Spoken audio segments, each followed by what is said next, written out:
Hola chicos, buenas tardes. Hola, ¿están ahí? Buenas tardes, Buenas tardes, doctora. doctora.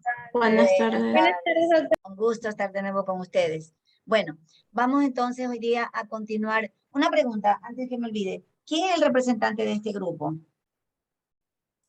Yo, doctora. Diana Bien, Maya. Diana. Ujú. Si me diste tu teléfono. Sí, doctora. ¿O lo necesita de nuevo? Es que creo que no lo anoté. A ver, déjame ver si que sí, oye, es que no. Lo escribí en una agenda. ¿Me lo puedes dar, por favor? A ver, nuevamente. A ver, Claro, doctora. 096 a ver, 096 10 10 18 18, 15 ¿ya? 7. 7, ya. Gracias, Dianita, Diana. Muchas gracias, Diana. Maya, grupo 4, ciclo 2. Después los voy borrando. Aunque algunos se me quedan, porque después me llaman de, ay, sí los sigo recordando. Mejor no los borro, ¿verdad? Porque siempre me pueden llamar en alguna ocasión. Claro, doctora. Ya. Bueno, muchas gracias, chicos. Entonces vamos a continuar con el recordatorio, como sabíamos de lo que estábamos hablando la clase pasada en cuanto a la estructura de la piel. En este caso, pues ya vimos la semana pasada lo que es la epidermis, nos quedamos en la unión dermoepidérmica, recuerden esa zona de transición entre la epidermis y la dermis, que es muy importante, como ustedes vieron. Y ahora vamos a ver justamente esa segunda parte, que es la dermis. Yo les suelo decir, los chicos, es como la parte media del sándwich. Realmente es que a eso corresponde la dermis, una zona muy importante porque es donde se ancla, donde se fija la capa superior que viene a ser la epidermis. Habitualmente la dermis, pues generalmente es del doble en grosor a lo que corresponde a la epidermis, pero a su vez vamos a ver cómo la dermis se divide en dos porciones, en dos partes. En la dermis papilar, que es la que está propiamente en contacto con la epidermis, de hecho, se organiza de tal manera que se amolda a los contornos de la epidermis.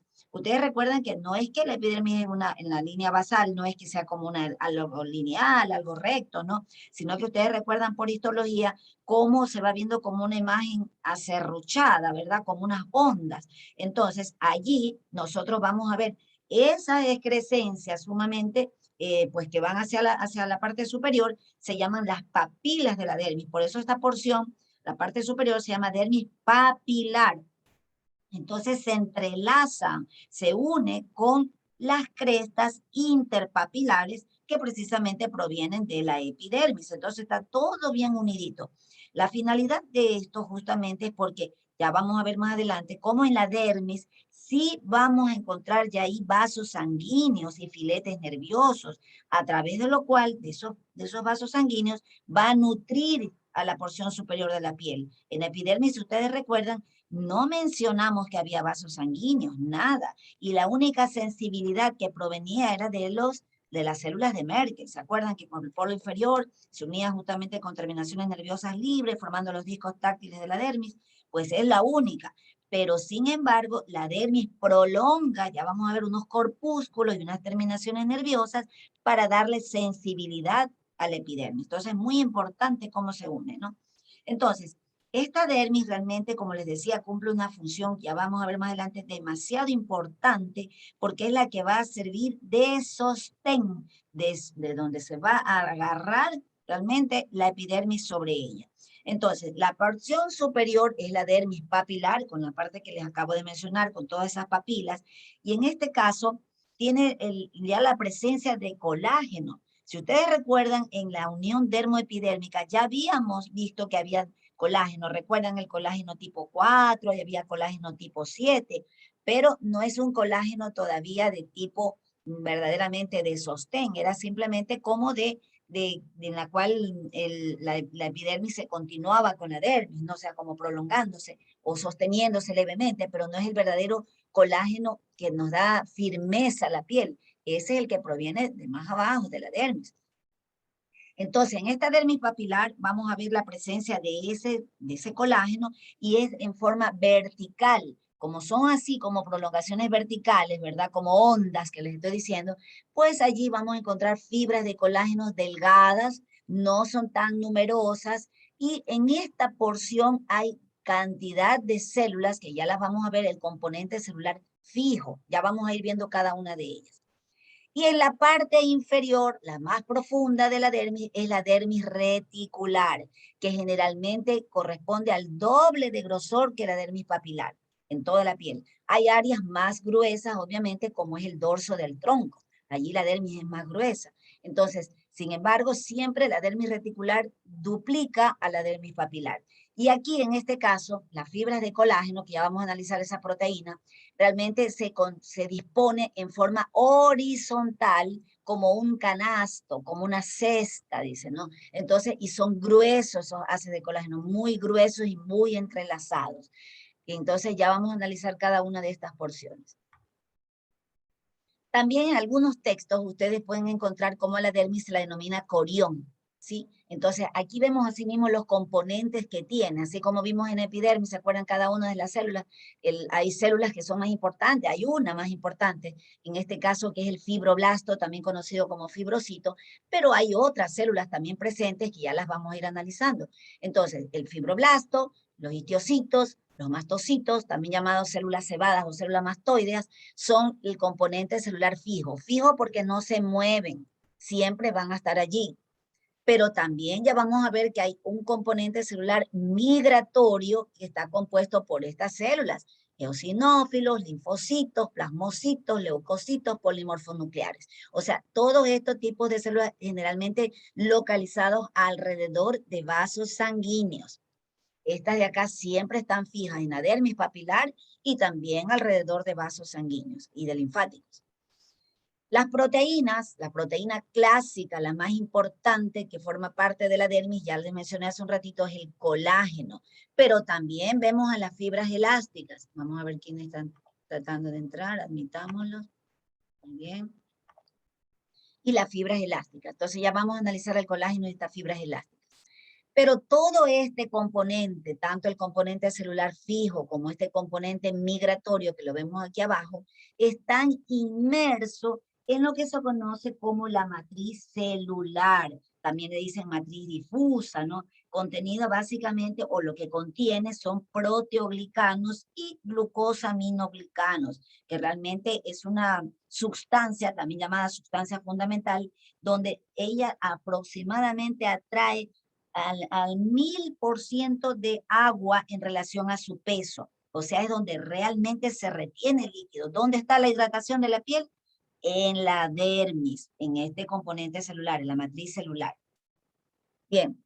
Y además, lo que les acabo de mencionar es que está atravesado ya la dermis, sí, por vasos sanguíneos. Obviamente, a nivel de la dermis papilar, son pequeños capilares muy finos, y a nivel de la dermis profunda ya son más gruesos, a pesar de que todos nosotros conocemos, pues, todos los que hemos visto ya cirugía o hemos entrado a algunas cirugías, hemos visto que verdaderamente los vasos sanguíneos más gruesos están propiamente en el celular subcutáneo.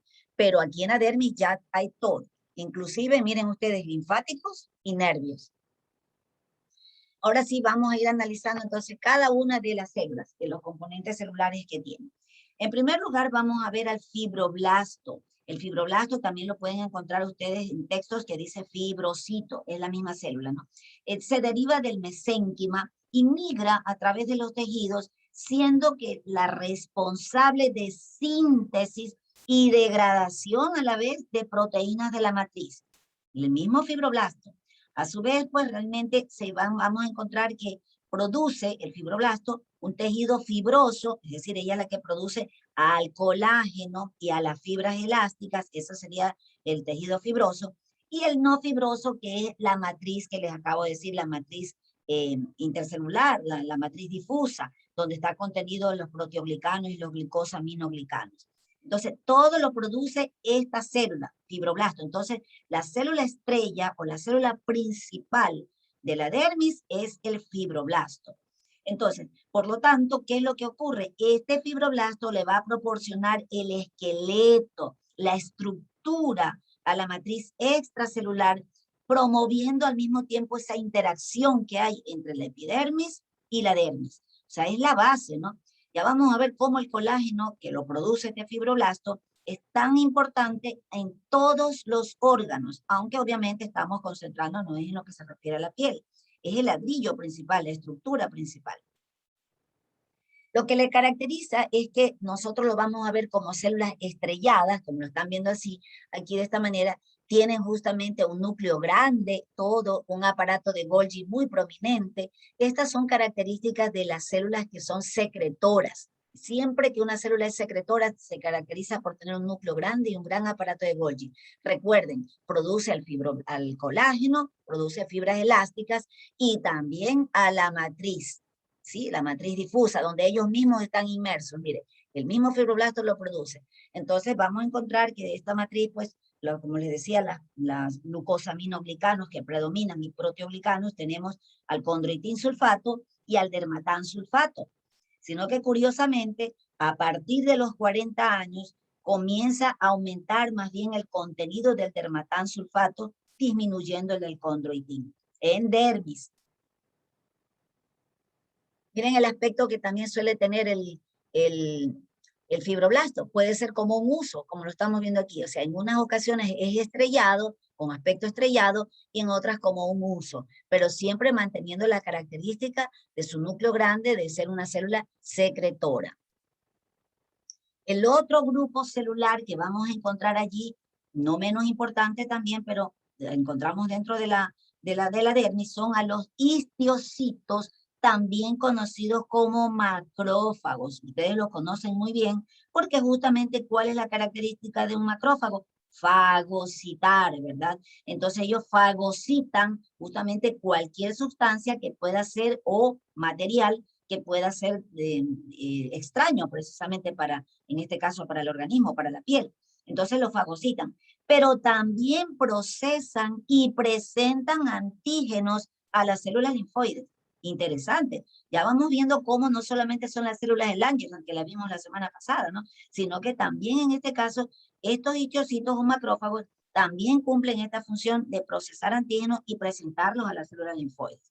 Entonces, tienen función microbicida, ¿sí? Tumoricidas, secretorias, y también se los ha encontrado que intervienen en la función o en, digamos, en esta complicación que serían las enfermedades cardiovasculares de la aterogénesis. Bueno, eso lo saben ustedes mucho mejor que yo, por lo que ya hayan estudiado cardiología o pues en medicina interna, no en clínicas.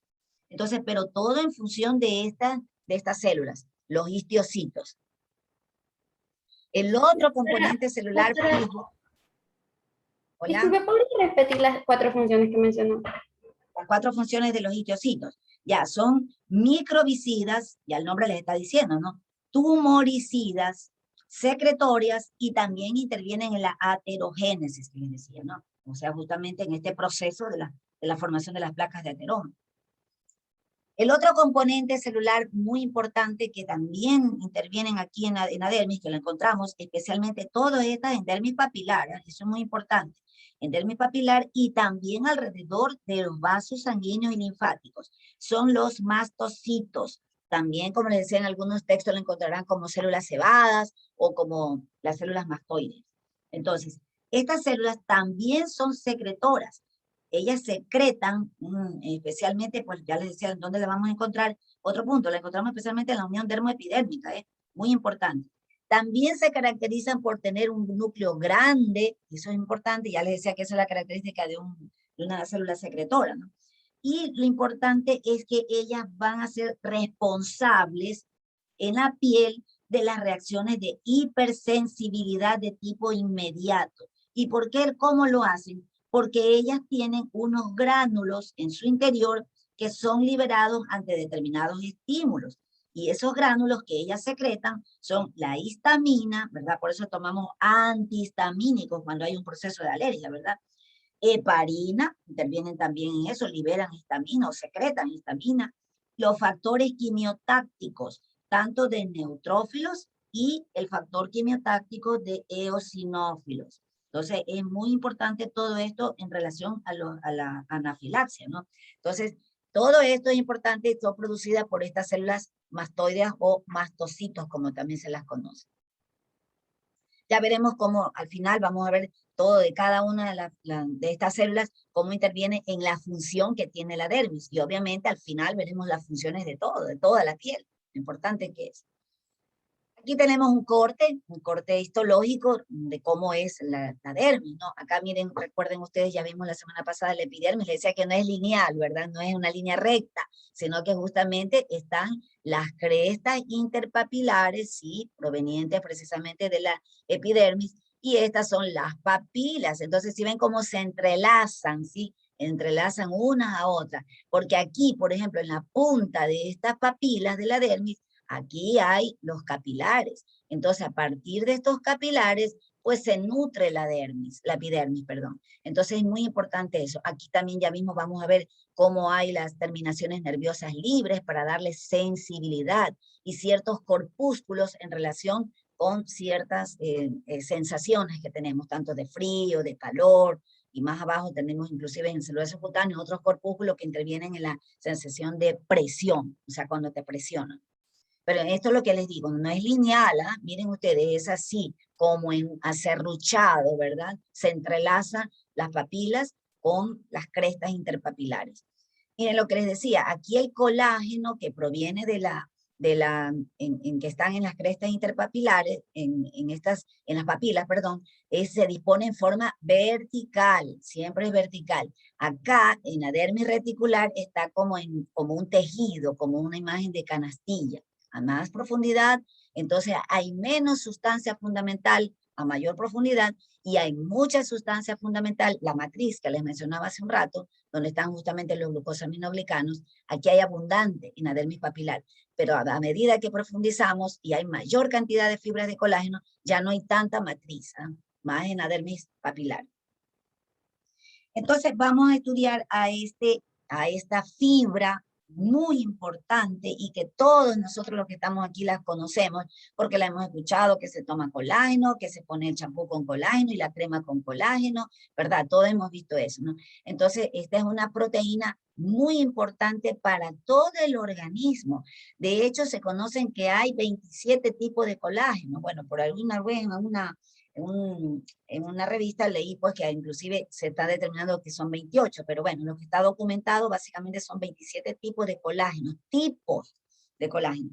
pero de ellos en piel, en dermis, que es lo que realmente nos interesa, motivo de esta clase, el colágeno que más vamos a encontrar es el tipo 1, más o menos se sabe que representa entre el 80 al 90% del colágeno que se encuentra en la piel, es el del tipo 1.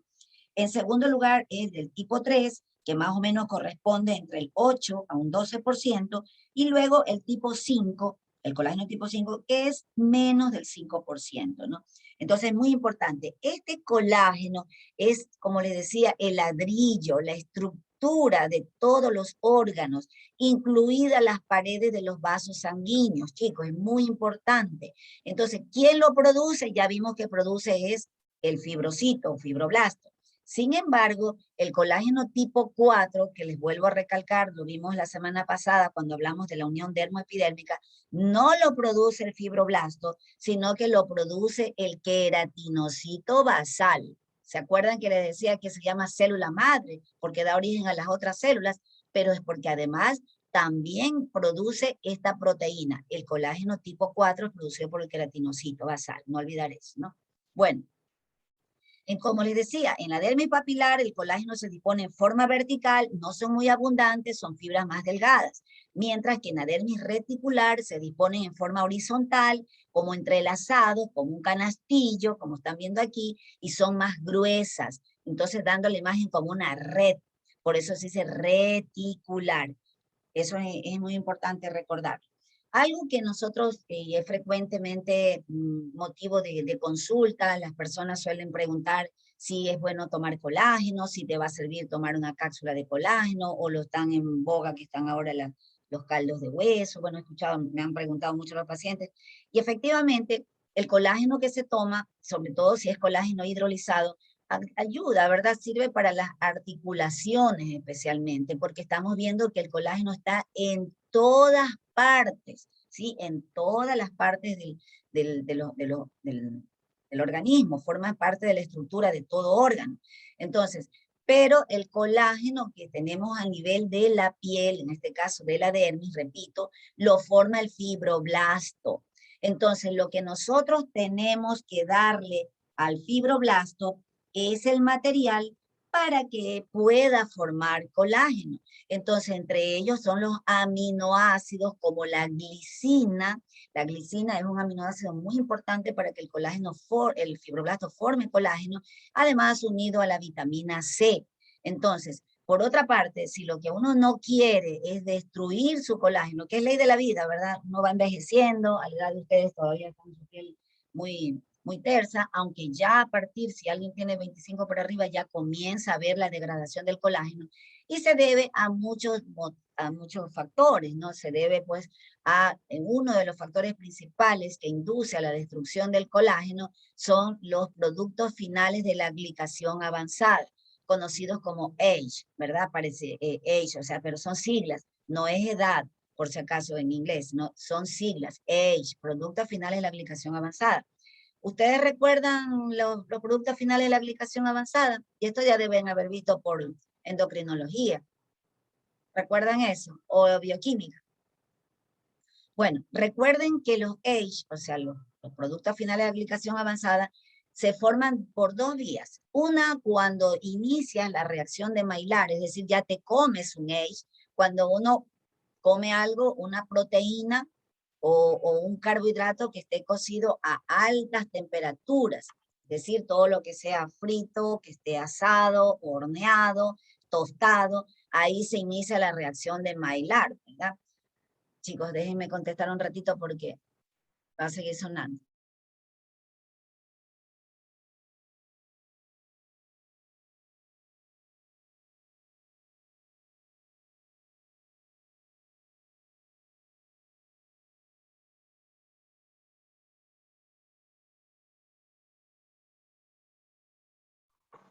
Bueno, entonces se inicia la reacción de Maillard, ¿verdad? Con el tostado, el dorado, comienza y se forman los age. Entonces, un carbohidrato o una proteína cocido a alta temperatura forma estos age. Estos age se van a unir justamente a la proteína más abundante del cuerpo, que ya les estoy diciendo que es el colágeno. ¿Y qué es lo que va a hacer? Lo va a caramelizar, lo va a volver rígido y por ende se fragmenta y se comienza a destruir. Comienza el proceso del envejecimiento, ¿no? Entonces, uno de los factores es comerse age. De esa manera se lo estoy diciendo. Pero la segunda es la siguiente manera. También si nosotros comemos una proteína, cualquiera que ésta sea, y tenemos abundante glucosa o carbohidrato, vendría a ser en este caso, pues en nuestro organismo se une la proteína más la glucosa y también forma age, y esos age se van a unir también al colágeno. Este es el ejemplo clásico de lo que le sucede a un diabético, a una persona con resistencia a la insulina, prediabetes, lo que como ustedes lo conocen. La persona a veces suele tener niveles de glucosa bajo en ayunas, ¿no? Pero durante el día se forma, igual seguimos comiendo, seguimos teniendo alguna actividad en la cual ingerimos alimentos y de esta manera aumentan los valores de glucosa. Una cosa es el nivel de la glicemia en ayunas y la otra es, ustedes recuerdan la hemoglobina glicosilada. Nicole, ¿tú sabes lo que es la hemoglobina glicosilada? ¿Alguien sabe qué es la hemoglobina glicosilada? Hey, chicos, se fueron. Mide la glucosa en los últimos 3 meses. Muy bien, exactamente. O sea, te mide, en realidad, es la glucosa que uno ha tenido en los últimos 3 meses, pero es la porción de glucosa que se unió a la porción N del glóbulo rojo, ¿verdad? A la hemoglobina. En realidad es eso, la hemoglobina glicosilada es un age. Es solamente se lo traje para que ustedes lo recuerden. Tú puedes tener la glucosa en ayunas 70, pero tener una hemoglobina glicosilada con glucosa de 110. Entonces, en realidad el cuerpo de uno está trabajando, nuestro organismo está trabajando con esa glucosa alta de 110. Entonces, así te comas, por ejemplo, la proteína, en este caso, digamos que un pollo, no cualquier proteína, un pollo, y sea hervido, o sea, no ha sido cocido a altas temperaturas, fue guisado. Entonces fue cocido en agua que no pasa los 100 grados centígrados, por lo tanto no hubo realmente la formación de un age externo, ¿verdad? No hubo reacción de Maillard. Entonces, pero se une la proteína a ese nivel alto que tienes de glucosa y se forma H. Y el H va a buscar, en este caso, a otra proteína. El ejemplo es el glóbulo rojo. Adentro tiene proteína, la porción N, y lo va a volver rígido también. Lo destruye. Realmente nosotros fijamos el valor de la hemoglobina glicosilada realmente como un valor de cada 3 meses. ¿Por qué razón? Porque el glóbulo rojo solo dura 3 meses. Sabemos que el eritrocito dura solamente 90 días. Entonces, cada 90 días nosotros podemos ver cómo nos cambia ese valor de la hemoglobina glicosilada, sino que se lo traía como en contexto de qué es un H.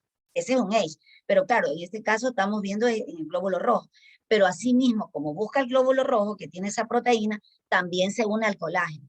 No sé si me di a entender en esto, pero solamente porque suelen preguntar esto respecto a que si es bueno o no es bueno tomar colágeno para reparar esto. No, lo mejor es no tomar H, no formar H, ¿sí? En el interior, y por supuesto, pues, evitar tener niveles elevados de glucosa. La idea es no destruir a esta proteína muy abundante que tenemos y que realmente es el sostén de la piel, es la que nos da la tersura. Aparte del colágeno, tenemos esa otra fibra que es las fibras elásticas, mientras que el colágeno es lo que le da esa tersura, esa tensión a la piel. Las fibras elásticas, en cambio, son las que le devuelven a la piel su configuración normal luego de que se haya contraído. La palabra lo dice, le da elasticidad a la piel. Entonces la contraes y otra vez la relajas y la piel queda igual tersa, ¿no? Asimismo, la proteína que más la representa la fibra elástica es la elastina. ¿Y dónde la encontramos en mayor abundancia? En la dermis papilar.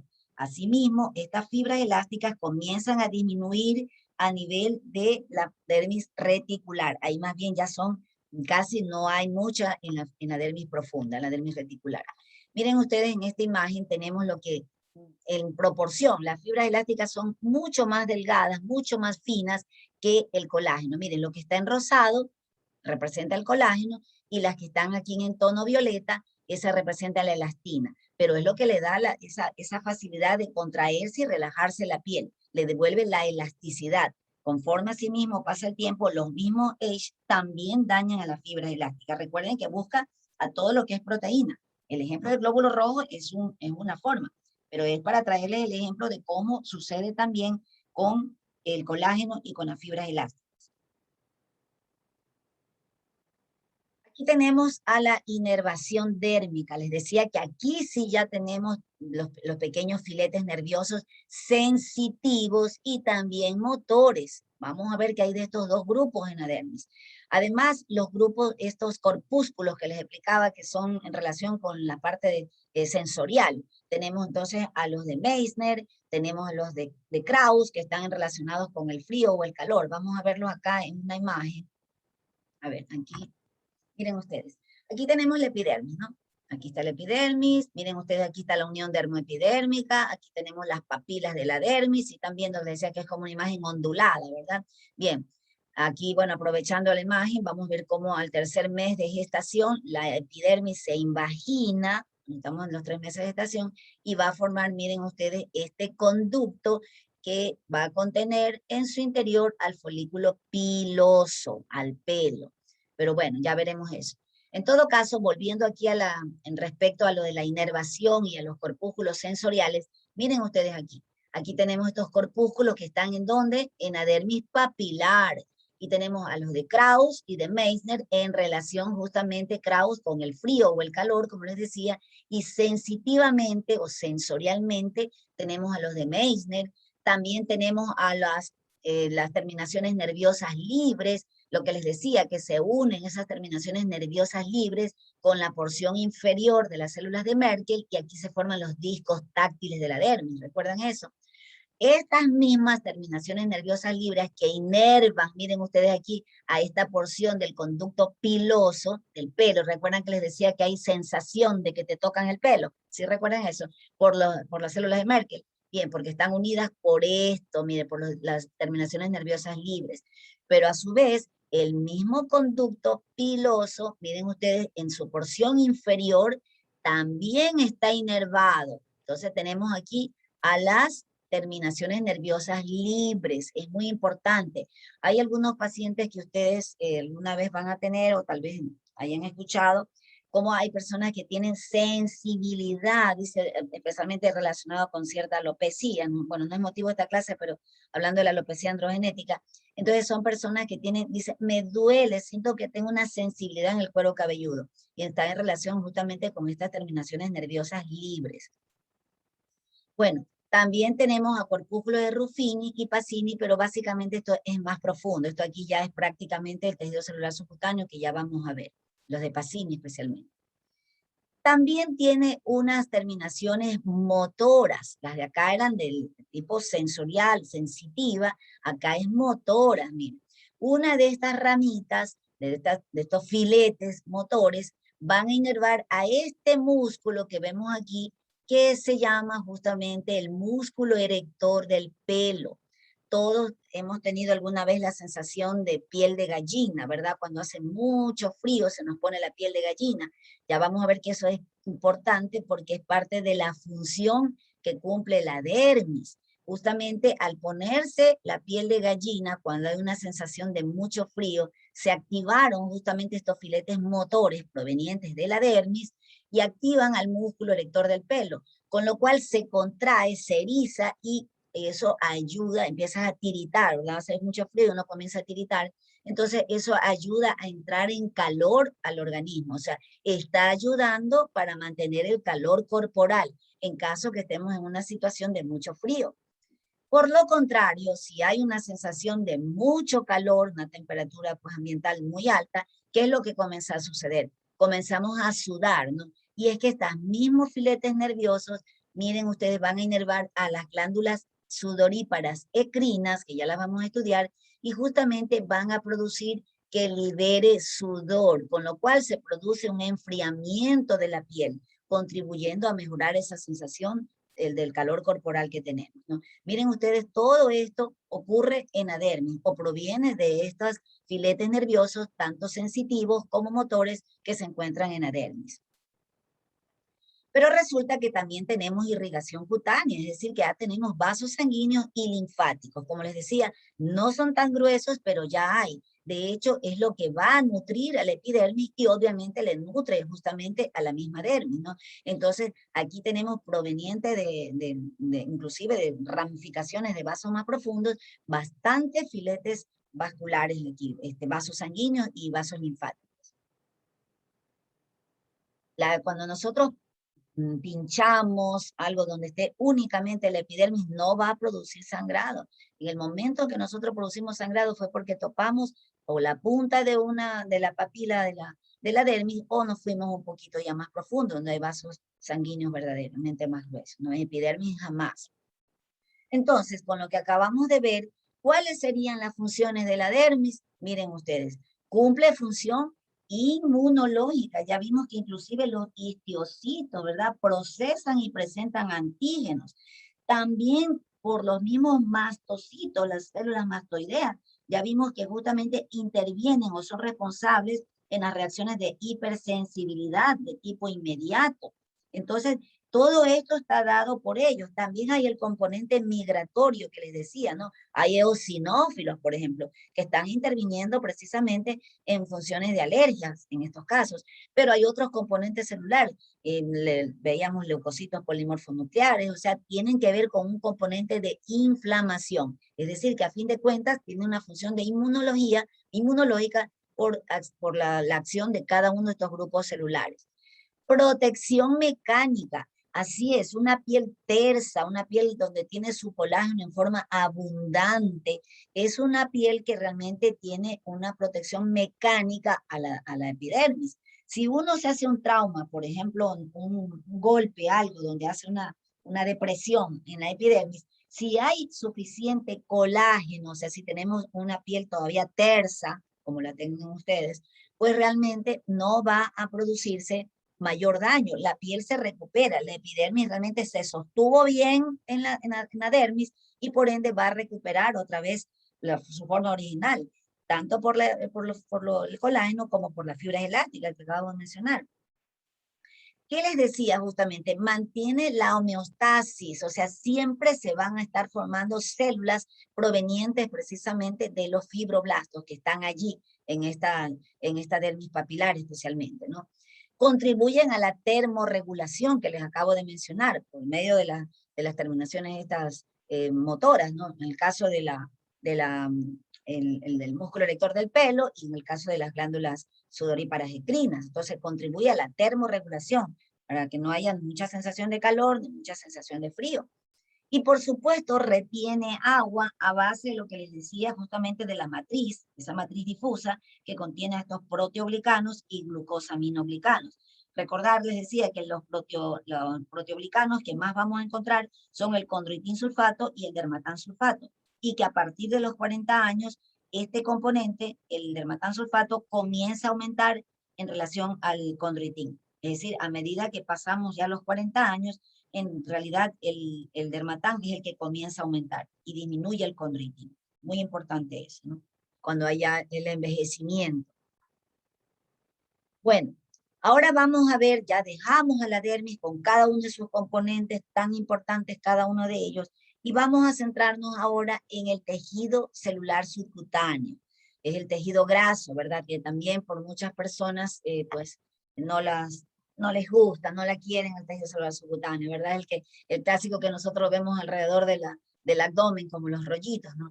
Pero realmente también la hipodermis, o tejido celular subcutáneo, cumple función de mucha importancia. Ya vamos a ver cada una de ellas.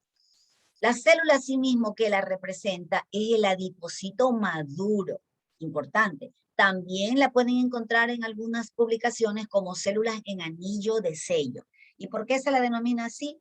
Porque esta célula realmente es una célula que está repleta de lípidos, ¿verdad? Está llena de grasa, y el núcleo va a ser prácticamente expulsado hacia la periferia, o sea, se mantiene. No es que sale el núcleo, pero lo expulsa hacia la periferia, dando el aspecto de un anillo, ¿sí? Entonces, el anillo de sello se denomina así porque, bueno, en la época antiguas, los reyes, los monarcas, lo utilizaban como sello, era un anillo, ¿no? Y marcaban algún documento. Por eso se la conoce como células en anillo de sello. Miren ustedes, y yo se lo he resaltado aquí, realmente con este color, para explicarles que a pesar de que tradicionalmente, como se lo identifica o se lo conoce al tejido celular subcutáneo como simplemente como de protección mecánica, entre más tejido celular subcutáneo tenemos, pues realmente tenemos cierto grado de protección ante un golpe, también de reserva calórica, de calor, de reserva de energía, pues es un órgano endocrino, va a producir hormonas, basta que está diciendo endocrino, ustedes lo conocen bien, seguramente se lo enseñaron en endocrinología. Realmente la leptina, que es la hormona de la saciedad, es producida en el tejido celular subcutáneo. Esta leptina, esta hormona, es la que le va a enviar señales a nuestro cerebro de que ya estamos saciados, de que ya comimos suficiente. Pero hay una paradoja.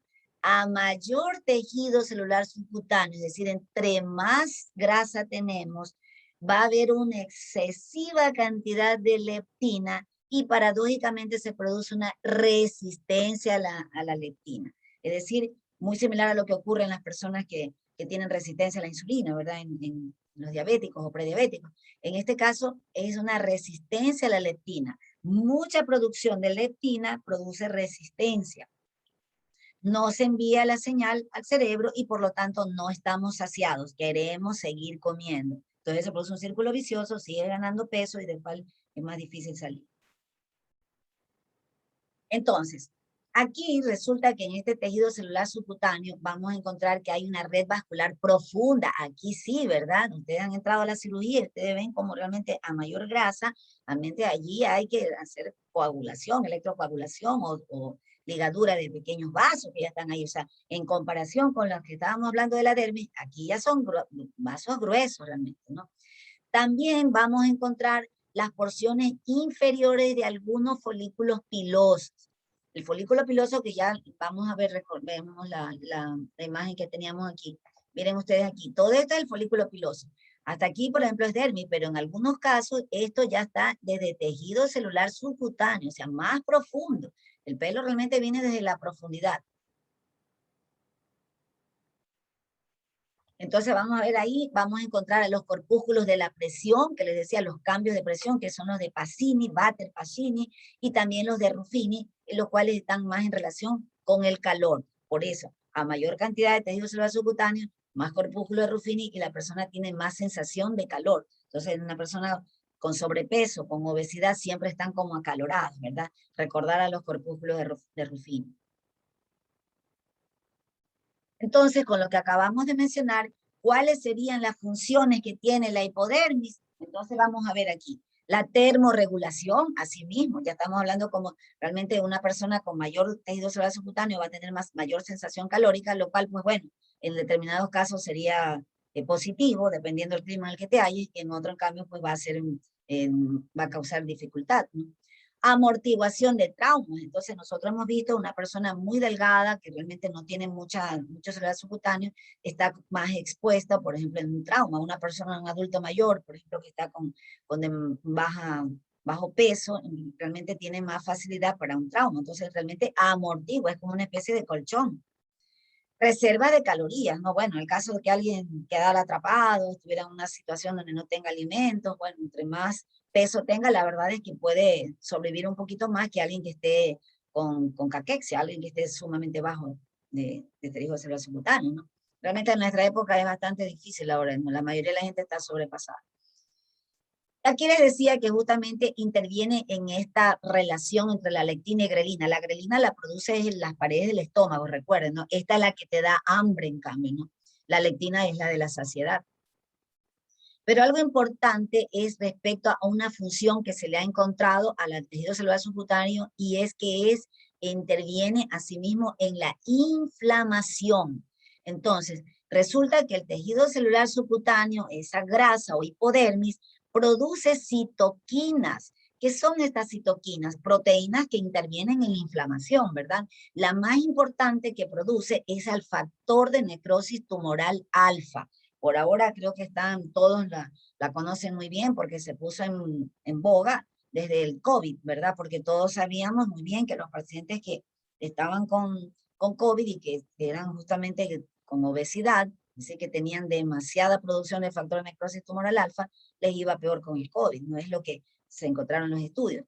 Pero bueno, nosotros en dermatología ya lo sabíamos en cuanto a que te produce esta proteína que induce inflamación desde hace muchísimos años, porque nosotros venimos manejando medicamentos que son precisamente unos biológicos que hacen es bloquear al factor de necrosis tumoral alfa en tratamientos de psoriasis. También los reumatólogos utilizan estos anti-TNF. Entonces, es uno de los pilares que nosotros tenemos en el tratamiento de la psoriasis que son dependiendo de la gravedad. Una psoriasis grave pues requiere este tipo de medicación. Entonces, el factor de necrosis tumoral alfa, ¿qué es lo que va a producir? Esta citoquina, inflamación. Pero la inflamación, recordar que tampoco es que es mala.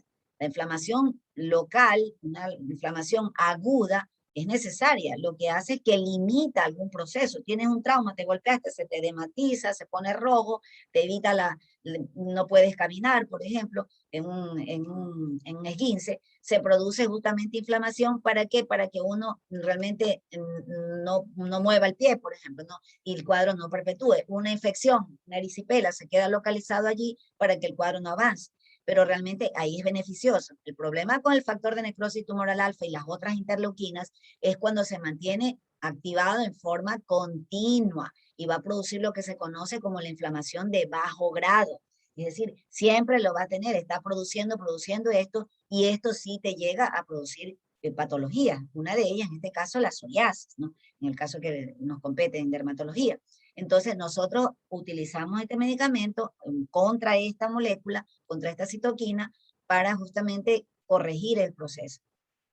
Pero al mismo tiempo le decimos, señor, usted tiene, o señora, tiene que perder peso, tiene que bajar de peso, la grasa tiene que perderla, porque usted mismo está produciendo la proteína que le aumenta la inflamación.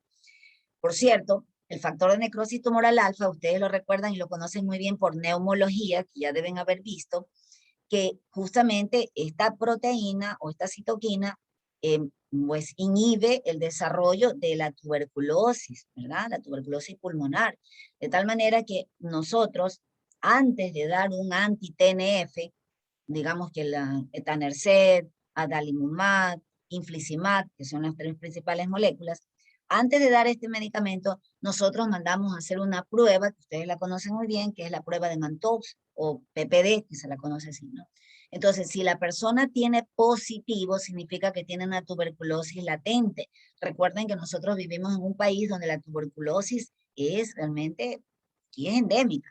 Entonces, antes de dar el tratamiento, me aseguro que el paciente no tenga tuberculosis latente. Si me da positivo, entonces yo tengo que derivarlo a Ministerio de Salud Pública, porque este lo maneja solo el Ministerio de Salud, para que le den tratamiento de quimioprofilaxis para que no se le desarrolle la tuberculosis.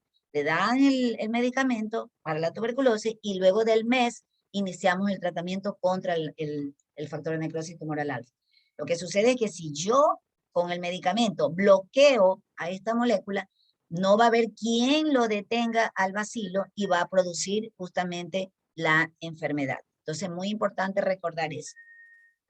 Esta molécula induce inflamación.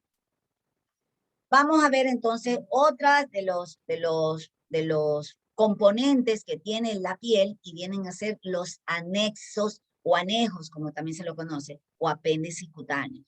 Y dentro de este grupo vamos a ver a los folículos pilosos, todos nosotros le decimos pelos, pero se llama folículo piloso, las glándulas sudoríparas, tanto las apocrinas y las sebáceas, y otro grupo que es independiente, que es las glándulas ecrinas que vimos hace un rato, las que producen enfriamiento de la piel con la sudoración, ¿no? Entonces vamos a recordar cada una de estas. Vamos a ver entonces en primer lugar a las glándulas sebáceas. Este es justamente otra de los componentes que a la gente no le gusta mucho, porque todo motivo de consulta es: doctora, tengo la piel muy grasa, tengo el cuero cabelludo muy graso, y la gente no quiere. Pero la verdad es que el sebo que produce la glándula sebácea tiene una función de mucha importancia, ya la vamos a ver. Hay que resaltar de que las glándulas sebáceas están en toda la superficie cutánea, exceptuando palmas y plantas. ¿Y por qué palmas y plantas? ¿Recuerdan clase pasada? En palmas y plantas que había el estrato lúcido, ¿verdad? Ahí está el estrato lúcido. Y en el estrato lúcido, ¿qué tiene dentro de la célula? Eleidina, ese material oleoso. Recuerden que hablamos. Entonces vendría a cumplir la misma función que lo que produce el sebo, la glándula sebácea en el resto de la piel. Por lo tanto, en palmas y plantas no necesitamos glándulas sebáceas, no hay. Solo encontramos el estrato lúcido con su eleidina.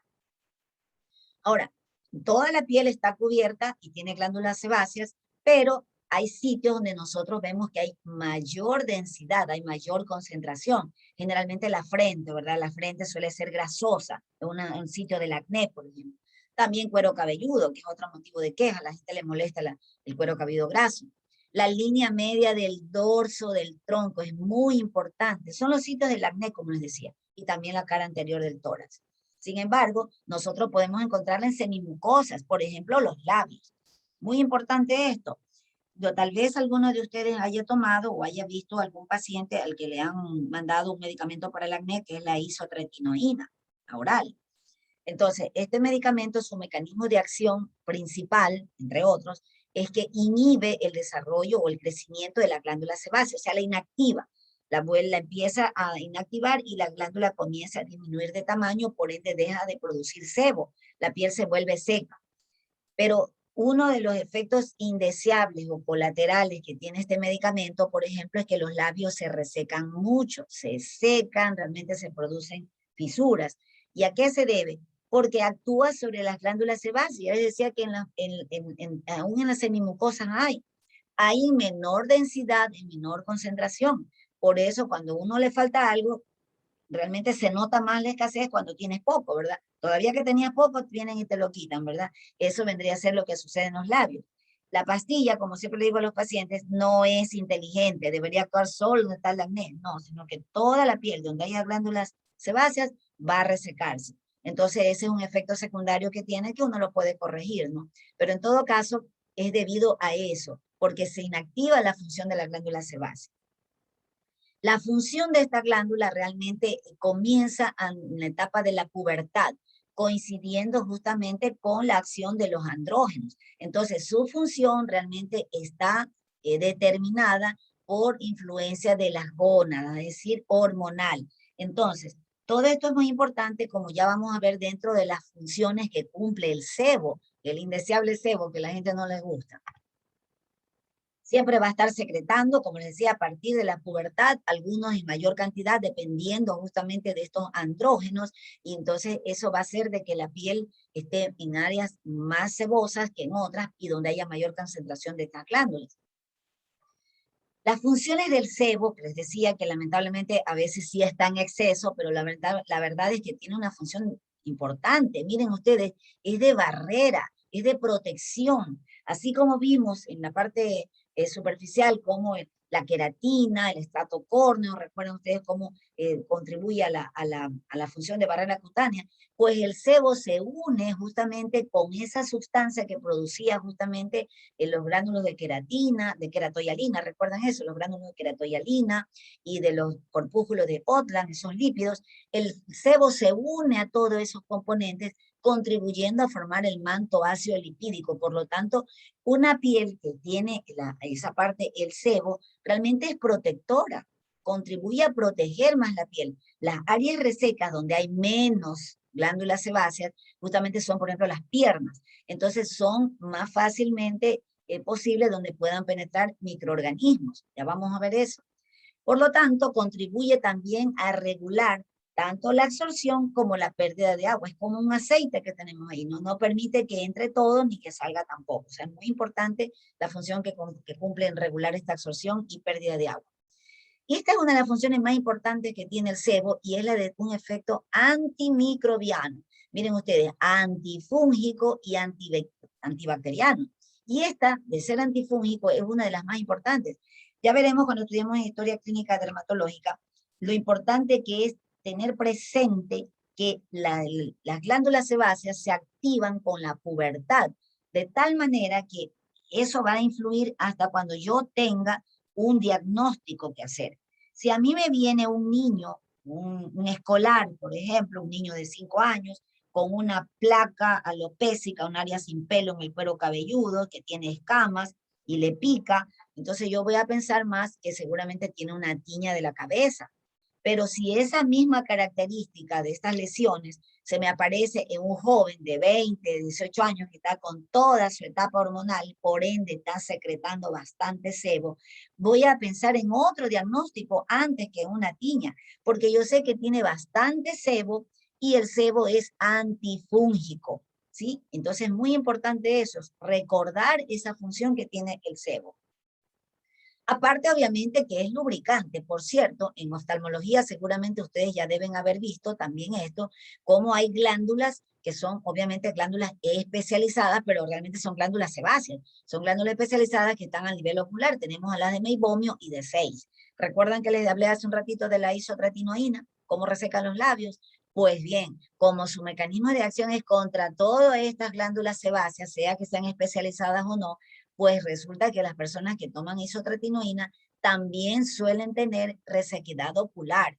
Entonces tienen, lo cual se les manifiesta como una sensación de cuerpo extraño. Dice, yo siento como que tuviera una basurita en el ojo, hay enrojecimiento. Entonces, preguntar, antes que pensar que tiene alguna infección bacteriana o viral, preguntar. La historia clínica es muy importante, preguntar. ¿Está tomando alguna medicación? Por si acaso no está tomando una pastilla que es para el acné. Ah, sí, a veces al médico se le pudo haber olvidado o el paciente está tomando por su cuenta, no fue prescrito por nadie, en que avisarle de que puede tener también este efecto secundario por la acción de la isotretinoína.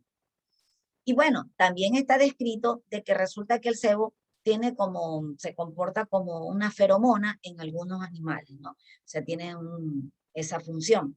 No sé si en los humanos ocurra lo mismo.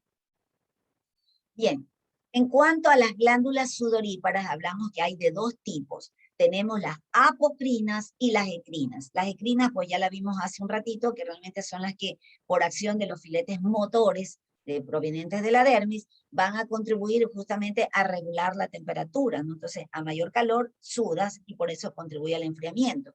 Estas drenan su contenido directamente en la superficie cutánea, mientras que las apocrinas son distintas. Estas glándulas van a desembocar, casi siempre lo hacen en un conducto del folículo piloso o lo hacen también muy cercano al mismo.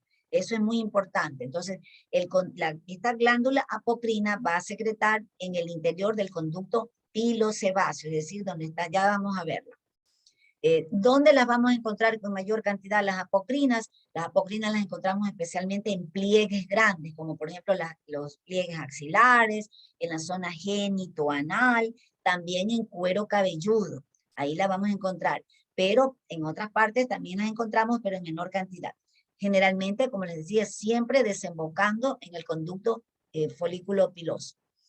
También se le ha encontrado, según algunos investigadores, que realmente tiene una función asimismo como feromona. Realmente es un poquito eso particular, ¿no? O sea, habrán algunas personas a las que realmente les atraiga un olor de esto, ¿no? Pero eso ya es algo individual.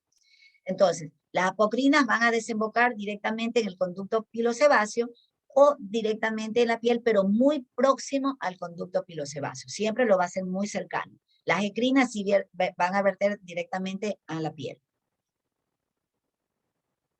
Vamos aquí en esta imagen, miren ustedes a la glándula apocrina. Tienen un ovillo grande y generalmente está localizado en tejido celular subcutáneo, lo que les decía. Aquí se localizan estos anexos. Entonces, este apéndice, miren cómo va a desembocar en el conducto pilosebáceo. Aquí tenemos al pelo, ¿sí? Aquí tenemos a la glándula sebácea, que ella sí siempre va a desembocar directamente en este conducto pilosebáceo. Por eso es que hoy en día en algunos textos ustedes van a encontrarlo como unidad pilosebácea. Siempre, unidad pilosebácea, es decir, unido el pelo a una glándula sebácea. Muy importante. Mientras que, miren ustedes acá, la glándula sudoriparecrina va a desembocar directamente sobre la piel. Ella siempre está solita, aparte. La apocrina sí, aquí o muy próximo aquí, muy cerquita, pero siempre está cerquita de un pelo. El olor característico que tienen el sudor, realmente lo da es la fermentación bacteriana, porque realmente el sudor como tal no tiene ningún olor, sino que es agua y electrolitos, ¿no? Sino que es la fermentación bacteriana, que ya cuando estudiemos realmente la flora bacteriana, vamos a ver cómo estas fermentan justamente al sudor y va a ocasionar determinados olores. Otra de las faneras que vamos a encontrar, faneras o fanerios, como ustedes lo van a encontrar en algunos textos, se refiere a los pelos, ¿no? El folículo que les decía, el folículo piloso, y a las uñas. Estas dos es algo importante porque se diferencia de todo lo que hemos venido estudiando hasta aquí, o recordando, es porque estas están a la vista. Nosotros podemos ver el pelo, aunque su porción inferior, la raíz, la vamos a encontrar realmente a nivel de tejido celular subcutáneo, pero la porción externa sí la vamos a ver, entonces el pelo es evidente, al igual que las uñas, la matriz, la madre de la uña está pues cubierta, pero nosotros vamos a ver la lámina unguial. Comencemos entonces con el pelo. Miren ustedes, es una estructura justamente queratinizada, ya sabíamos lo que les decía, que se forma alrededor del tercer mes de gestación, con la invaginación, aquí lo tenemos, miren ustedes, invaginación de la epidermis, y va a formar este conducto. En su parte central, justamente vamos a encontrar el tallo o médula del pelo. En su porción inferior, ya vamos a ver los componentes, aquí tenemos al bulbo, toda esta porción como más redondita que tenemos el bulbo, y en su parte media vamos a encontrar justamente la llamada papila de la dermis. Aquí vamos a encontrar a los vasos sanguíneos, aquí. Esta es la parte donde se nutre realmente el pelo y da origen justamente a la médula del pelo. El pelo, el folículo piloso, pues tiene etapas así mismo de crecimiento. Entonces, una fase de crecimiento que se llama anagen, una fase de reposo que es, o de detención de este crecimiento que se denomina catagen, y una fase de caída que es el telógen. El tiempo realmente varía, ¿no? Inclusive dentro del mismo cuero cabelludo, Esta que tenemos aquí básicamente se refiere a lo del cuero cabelludo, pero aún así, inclusive en la región posterior, de acuerdo también a lo que está en relación con la parte hormonal, el anagen puede durar más años, ¿no? Entonces, por eso es que, miren ustedes, puede ser de 3 a 7 años el tiempo del anagen. Esto en cuanto al cuero cabelludo, porque realmente a nivel de cejas y pestañas esto es más corto, ¿sí? Pero siempre vamos a tener una fase de anagen, otra fase de catagen y otra de telogen, como una meseta, ¿no? Anagen hacia arriba, catagen en medio y telogen caída. ¿Por qué es importante conocer esto? Todos los días también se nos tienen que caer los pelos, es normal. Los estudios indican que hasta 100 pelos al día es normal que debe estarse cayendo. Sí, pero a veces hay personas que realmente acuden a la consulta verdaderamente con alopecia, u otros en cambio consultan porque les entra ansiedad ver que te le está cayendo el pelo, pero todo es cuestión de decirle, bueno, es normal que cuando te duches o si te cepillas con mucha fuerza, realmente vas a producir caída del cabello, algunos, entonces es normal que se te caiga. Pero si andas quedando pelos en la almohada, pelos en la silla, se te ruedan pelos sobre la ropa, entonces realmente sí se está cayendo. Y obviamente uno lo tiene que observar y de hacer incluso tricoscopía o dermatoscopía para ver si realmente hay o no zonas alopécicas. Algunas son evidentes, obviamente. Entonces, pero es importante explicarle al paciente que siempre va a suceder esto. Entonces, el pelo de en medio está en anagen, pero el vecino de la izquierda está en catagen y el de la derecha a lo mejor está en telogen. Entonces, siempre va a haber ese ciclo, ¿no? Entonces, es importante para tranquilizar a los pacientes si es que vemos que realmente le está generando ansiedad. Sin embargo, no significa que no le vamos a investigar. Hay que investigar realmente si realmente está teniendo algún problema de alopecia. Viéndolo así, miren, como un corte sagital, cómo estaría constituido el pelo, la estructura. Vemos que la porción inferior, folículo inferior o raíz, aquí tenemos el bulbo, si ven ustedes cómo es el bulbo, redondito, eso lo significa bulbo, ¿no? Y en la porción media tenemos a la papila, es decir, aquí están justamente los vasos sanguíneos, es decir, de aquí se nutre el pelo, aquí. Entonces, si tú le pones algo acá, no lo estás nutriendo. Recuerden que la industria nos vende cualquier cosa, aquí no nutres nada. Tiene que entrar en el conducto pilosebáceo, obviamente por mecanismos que venzan la resistencia y llegue hasta acá. Pero lo que le pongas acá, eso es como una pinturita, no estamos nutriendo nada. Bien, entonces esto sería el bulbo, que es la porción inferior o raíz, esta porción así como más redonda y más grandecita, que tiene más gordita, que se le ve en el pelo. Luego el istmo, que justamente aquí es la porción media, aquí vamos a encontrar justamente al músculo erector del pelo y la desembocadura de la glándula sebácea. Y el infundíbulo, que vemos que es la parte donde se invagina el pelo, y es la parte de nuevo, el conducto pilosebáceo. Y aquí nosotros vemos justamente la desembocadura del pelo. Entonces ya es lo que vemos propiamente el pelo evidente. Entonces eso se llama infundíbulo. A su vez, nosotros vemos a todo lo que es el tallo capilar, haciéndole un corte así mismo horizontal, vemos que tiene algunas capas. Entonces eso es importante porque aquí está la médula, miren ustedes, la que proviene desde acá, ¿sí? La médula está en la parte central, entonces cualquier cosa que le pongas acá solamente se queda en la vaina externa, no estás nutriendo, acá es la nutrición, aquí solamente es como algo para quitarle electricidad o para darle un brillo, nada más, ¿no? Pero no es porque estamos realmente nutriendo nada, ¿sí? Por cierto, estas capas sí se alteran por el uso de ciertos productos, por ejemplo, los más frecuentes, los tintes, los productos para alisamiento o ondulado, productos que sí pueden alterar, justamente romper esta vaina externa y lesionar la médula del pelo. Vemos aquí en forma esquemática las fases que les decía, ¿verdad? Aquí este es un pelo en anagen, miren cómo está justamente el bulbo bien desarrollado con su papila, muy bien. Este es un pelo que está en crecimiento, ¿verdad? Luego comienza a detenerse esta fase de anagen y ya entra en reposo. Esto se comienza a involucionar. Ya estamos hablando aquí del catagen, se detiene el crecimiento del pelo. Y finalmente empieza esto a ser más intenso y el pelo se cae. Lo importante es que un pelo que está sano, un cuero cabelludo saludable, va a reemplazar, a medida que este va saliendo, acá se está reemplazando por uno nuevo y con las mismas características.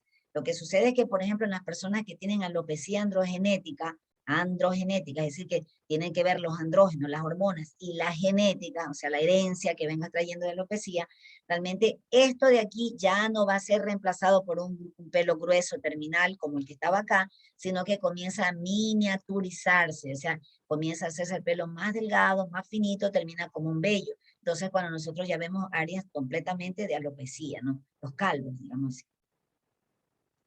Bueno, acá tenemos a las uñas, que son realmente el último que vamos a ver de estos anexos que tiene la piel, porque son componentes de la piel. Es este aparato que en la actualidad se llama aparato, es justamente unguial, realmente, porque no solamente es la lámina unguial, sino que en la cual ahora se la considera también a todos los componentes que están alrededor, es decir, los pliegues. Tradicionalmente las uñas pues siempre han sido relacionadas como algo estético, especialmente las mujeres, ¿verdad? Uno se pone esmalte, algo como decorativo, pero realmente las uñas también son órganos de protección. Es algo que yo siempre les recuerdo cuando hablamos de en medicina forense, ¿verdad? Que es la materia que les dan a ustedes, en la cual ustedes habrán visto que si encontramos una víctima, ¿verdad? Entonces a la víctima se le examinan también las uñas para ver si hay tejidos, demostrando si la víctima se trató de defender, qué pasó, si encontramos ADN del agresor, ¿verdad? Eso ustedes lo conocen muy bien. Entonces, estos son de protección. En los animales es más que nada de protección también, pero de agarre, ¿verdad? De sostén. Nosotros los humanos generalmente ya no le tenemos esa función tanto como de agarrar, pero sí como de protección. Pero además, algo importante que ya veremos en la próxima clase, como en las uñas va a ser evidente también trastornos que sean endocrinos, patológicos en general, no solamente endocrinos, sino patológicos en general, al igual que en el pelo. En el caso del pelo que acabamos de hablar, se puede caer el pelo, al final puede ser que tenga un hongo, puede ser que tenga un trastorno con la tiroides, puede ser que tenga problemas con los ovarios, con la prolactina, tiene un déficit de hierro, minerales. O sea, ustedes se dan cuenta cómo el folículo piloso puede estar alterado justamente por cualquier otra alteración interna, no solamente externa por hongos, sino también algo interno. Lo mismo sucede con las uñas. Entonces, las uñas no solamente son de tipo algo estético o cosmético, sino que realmente son órganos que nos están indicando cómo está la función interna de nuestra salud. Entonces, por eso les decía, ahora se le llama el aparato unguial. Asimismo, pues tejido queratinizado, ¿no? Igualito, está formado por queratina. La lámina unguial propiamente dicha es queratina. Asimismo, hacia el tercer mes de gestación, la epidermis se invagina, ¿sí? Se invagina y va aquí a formar a la matriz. La matriz es esa parte que nosotros vemos en la uña, que la vemos como la lúnula, ¿verdad? Esa porcioncita semi-redondeada, la semiluna que tenemos a nivel de las uñas. Esa es parte de la matriz que se deja ver. El término matriz les está indicando que es la madre, ¿verdad? Es la que da origen justamente a la lámina unguial propiamente dicha, la uña. Entonces, está cubierta por un pliegue, que es el pliegue unguial proximal. O sea, todo en relación a la matriz. Próximo a la matriz, entonces pliegue unguial proximal. Termina con el pliegue unguial distal. O sea, ¿distal de quién? De la matriz. Entonces, a su vez, este pliegue unguial proximal, estamos viendo que ahí está protegiendo, ese pliegue está protegiendo a la matriz. O sea, esa matriz está cumpliendo una función importante porque es la que va a dar origen continuo a la uña. Entonces, está cubierta por un pequeño pliegue que es la cutícula. Lamentablemente, especialmente en el sexo femenino, tienen la mala costumbre que se van a la spa o la persona que le hace la manicure, y lo que hace es que le cortan la cutícula. Por favor, no hacer eso, porque la cutícula es protección para la matriz. Es un absurdo cortarlo, es como que te cortaras el borde del párpado. Es protección, por favor. Entonces, por eso es que las personas, luego de que han estado haciéndose la manicure, luego tienen problemas infecciosos, de tipo bacteriano o de tipo micótico, inflamatorio en general. Porque cualquier químico, inclusive un lavaplatos o el jabón de lavarse, puede penetrar y lesionar, inflamar a la matriz. Entonces, no sacarse nunca la cutícula, por favor. En la porción inferior, justamente, vamos a encontrar la llamada cama o lecho unguial. Lecho, bueno, es la cama, es el mismo término, ¿no? Es donde descansa la lámina unguial. Entonces, esa cama o lecho unguial es ricamente vascularizada. O sea, realmente está muy vascularizada y además inervada. Realmente hay mucha sensibilidad. Hay un tumor, por ejemplo, un tumor que se localiza precisamente a nivel de las uñas, en el lecho unguial o también en la matriz, que se llama el tumor glómico o glomus. Es exquisitamente doloroso, o sea, realmente muy sensible, realmente debido a que esta zona es demasiado sensible.